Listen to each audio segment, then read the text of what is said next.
For the FBI, it seemed like an early Christmas present, the capture of a terror suspect who it claims was plotting to set off a bomb during a ceremony to switch on festive lights.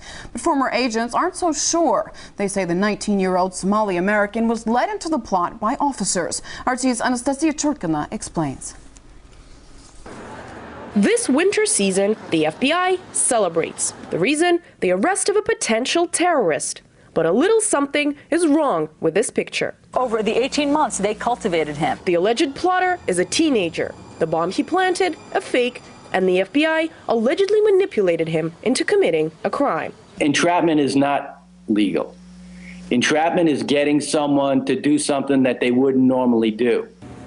The guy named Mohammed had his emails tracked by authorities while they waited for the right time to get him to act against U.S. national security. Well, the FBI, as Dave said, with him every step of the way, because he started since he was 15 years old. 4 years, X amount of money, and efforts from the FBI later, the sting mission comes to a close. The 19-year-old is accused of plotting to blow up a Christmas tree in Portland, Oregon.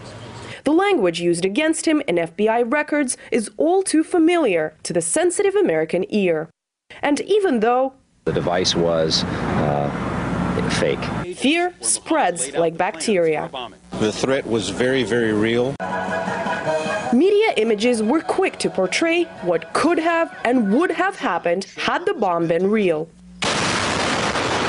Becoming yet again not a watchdog, but an echoing voice of authorities. A lot of this terrorism stuff, I think it is kind of embarrassing for most of the media, the way the FBI's official word on whatever is just taken as the truth. But the obvious truth to some is what's not addressed at all. When it comes to national security and terrorism, it just sort of stops all conversation.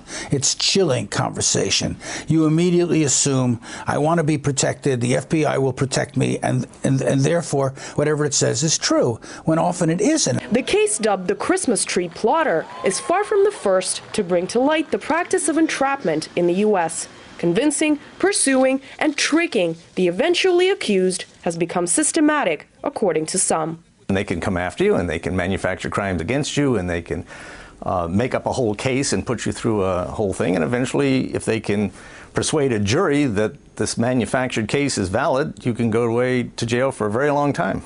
And with the case being built against Mohammed, not just by officials, but by the media too. What would have been a catastrophic event at this Christmas tree lighting. The destiny of the U.S. citizen turned plotter, with a little help from the FBI, seems clear too. The problem is that, in court cases, juries believe the FBI. They are the FBI. They've been, we've been indoctrinated to believe that the FBI can do no wrong. Of course, there are many, many cases where the FBI has done a lot of wrong. The role of law enforcement is to catch the bad guys so that the good guys feel safer. But when criminals are not just caught by officials, but also created, the idea of national security becomes just as made up as the means of reaching it. Anastasia Churkina, RT, New York.